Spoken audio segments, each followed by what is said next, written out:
Pellet gun वाले मामले में राहुल गांधी की ये अपील मोदी सरकार की परेशानियां बढ़ा सकती हैं। क्या साहिल की तरह ही 10 नौजवान अपने घाव चोट लेकर मीडिया के सामने आने वाले हैं? राहुल गांधी और साहिल की ये बातचीत कांग्रेस ने जारी की है, जिसमें एफआईआर दर्ज कराने की जद्दोजहद है। मतलब सर आरटीआई में तो कह रहे हैं कि 10 लोगों को पैलेट लगी है, तो कि आए तो 3 ही सामने, 7 पता नहीं कहाँ।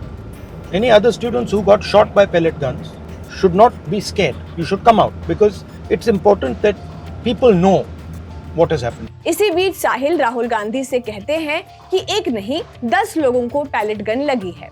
तब राहुल उन सभी 10 लोगों से अपील करते हैं कि वे बाहर आएं। मतलब सर आरटीआई में तो कह रहे हैं कि 10 लोगों को पैलेट लगी है, तो कि आए तो 3 ही सामने, 7 पता नहीं कहाँ। Any other students who got shot by pellet guns should not be scared. You should come out because it's important that people know what has happened. Leader of opposition यानी नेता विपक्ष राहुल गांधी को 6 घंटे कल धरने पर बैठना पड़ा। तब जाकर दिल्ली पुलिस ने साहिल लोचब की एफआईआर दर्ज की, पर राहुल पैलेट गन वाली बात को सिर्फ साहिल तक सीमित करते हुए नहीं दिखते। वे चाहते हैं कि जिन और लोगों को पैलेट गन लगे हैं वे भी सामने आए, अपनी मेडिकल रिपोर्ट दिखाएं, कहानी बताएं और 20 जुलाई को आखिर किस तरह कहां उन्हें ये पैलेट गन से मारा गया, इसकी तस्वीर साफ हो। तो सवाल है कि पहले एक भी शख्स पर पैलेट गन नहीं चली, फिर 1 से 5 और अब ये 10 लोगों वाली बात कैसे जोर पकड़ती जा रही है। इस वीडियो में बहुत जल्दी से आपको ये सब कुछ बताएंगे। नमस्कार, मैं हूं खुशबू और आप देख रहे हैं न्यूज पिंच। साहिल से अब आप सब वाकिफ हैं। वे संसद मार्च वाले 20 जुलाई के प्रोटेस्ट में शामिल थे, जहां से उनकी खून से लथपथ तस्वीरें आई। बाद में उन्हें राहुल गांधी 24 जुलाई को मीडिया के सामने लेकर आए और उन्हें लगे छर्रे घाव को सबको दिखाया। काफी मशक्कत के बाद इस मामले में साहिल की एफआईआर दर्ज कर ली गई है।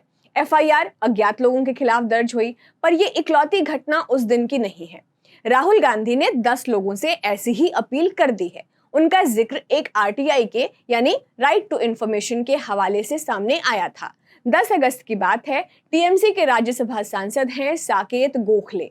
उन्होंने 2 सरकारी अस्पतालों से मिले आरटीआई जवाब को सार्वजनिक किया, जिससे पता चला कि मामला एक आदमी का नहीं है। आरटीआई से पता चला कि दिल्ली के लेडी हार्डिंग मेडिकल कॉलेज के रिकॉर्ड में 9 लोगों को पैलेट, शॉट या प्रोजेक्टाइल इंजरी हुई है। वहीं सफदरजंग अस्पताल के रिकॉर्ड में एक व्यक्ति की पैलेट गन इंजरी से बात सामने आई है। यानी इन 2 अस्पतालों के ही रिकॉर्ड को अगर आप देखेंगे तो ये संख्या पहुंच गई है 10।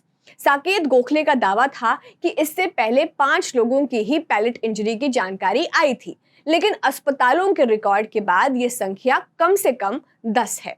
नोट करने वाली बात यह भी है कि एम्स और आरएमएल यानी राम मनोहर लोहिया अस्पताल के रिकॉर्ड अभी आने बाकी हैं। तो सवाल सीधा है कि 20 जुलाई को आखिर हुआ क्या था? ठीक ठाक कुल कितने लोग पैलेट इंजरी के शिकार हुए?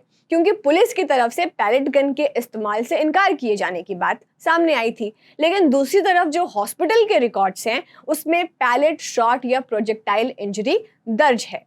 तो कहीं तो झोल है या फिर एक पर्दादारी है। इसी के साथ पुलिस की जर्नल डायरी की एक एंट्री की भी चर्चा है। 22 जुलाई पार्लियामेंट स्ट्रीट पुलिस स्टेशन की जर्नल डायरी की एंट्री की बात है, जिसमें कथित तौर पर दर्ज है कि रैपिड एक्शन फोर्स यानी आरएएफ ने एंटी रॉयट गन से 2 राउंड फायर किए थे। इन सभी चीजों को जोड़े तो सवाल उठता है कि उस दिन पैलेट गन का इस्तेमाल हुआ था या नहीं हुआ था, अगर तो कितने लोग उससे चोटिल हुए, और जैसा राहुल गांधी का सवाल है कि ये किसके आदेश पर हुआ।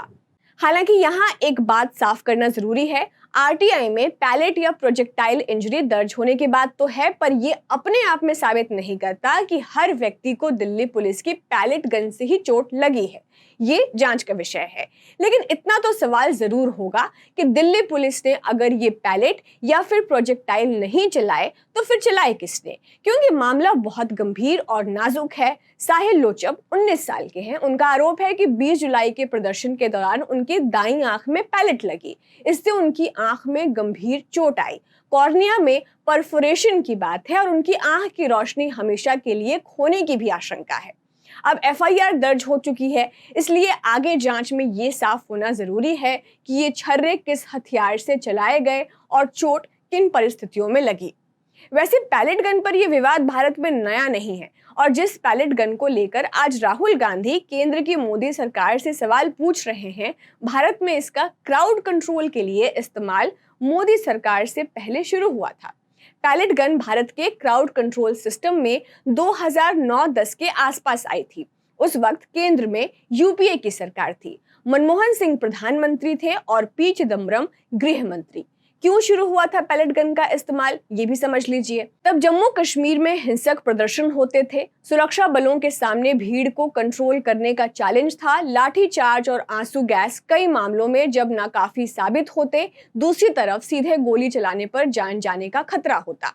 तो पैलेट गन को एक ही तरह से बीच के विकल्प के तौर पर लाया गया। इसे लेस लीथल यानी कम घातक हथियार कहा गया, पर इसे आखिरी विकल्प के तौर पर इस्तेमाल करने की भी बात थी। लेकिन कुछ सालों में यही पैलेट गन विवाद का बड़ा मुद्दा बन गया, क्योंकि पता चला कि एक कार्ट्रिज में सैकड़ों छोटे पैलेट हो सकते हैं। एक बार फायर होने पर ये चारों तरफ फैलते हैं, तो एक ही शॉट से कई लोग घायल हो सकते हैं और जब ये चेहरे या आंखों पर लगते हैं तो चोट बेहद गंभीर हो सकती है। 2016 में जम्मू कश्मीर में बड़े प्रदर्शनों के दौरान पैलेट गन के इस्तेमाल को लेकर देश भर में बहस भी हुई थी। तत्कालीन गृह मंत्री राजनाथ सिंह ने भी संसद में पैलेट से आंखों में हुई चोटों का जिक्र किया था। सरकार ने इसके विकल्प तलाशने के लिए एक्सपर्ट कमेटी भी बनाई थी। अब सवाल ये है कि जब ये तय हो गया था कि पैलेट गन का इस्तेमाल आखिरी विकल्प के तौर पर होगा, तो फिर क्या 20 जुलाई को उस आखिरी विकल्प को इस्तेमाल करने की नौबत कब और किसे महसूस हुई? अस्पतालों में दर्ज पैलेट और प्रोजेक्टाइल इंजरी की पूरी सच्चाई क्या है? क्या उस दिन पैलेट गन इस्तेमाल करने की जरूरत और नियम दोनों पूरे हुए तो फिर बताने में ये हिचकिचाहट क्यों है? और अगर नहीं है तो फिर ये चोट, छर्रों के शरीर पर निशान, अस्पताल रिकॉर्ड में वे कहां से आए? राहुल इन बातों की गंभीरता को शायद समझ रहे हैं, तभी उन्होंने अपने नए वीडियो में अपील की है कि जिन जिन लोगों को पैलेट गन लगी हैं वे सभी सामने आए। अगर और लोग सामने आते हैं तो उनकी मेडिकल रिपोर्ट सामने आती है तो तस्वीर शायद और साफ होगी। एम्स और आरएमएल के रिकॉर्ड आते हैं तो फिर ये और पता चलेगा कि 10 का आंकड़ा ही अंतिम है या नहीं। आपकी इस वीडियो पर क्या राय है, आप हमें कमेंट बॉक्स पे बता सकते हैं। आपके लिए इस वीडियो को शूट किया था हमारे साथी अनुराग ने। मेरा नाम खुशबू है। शुक्रिया।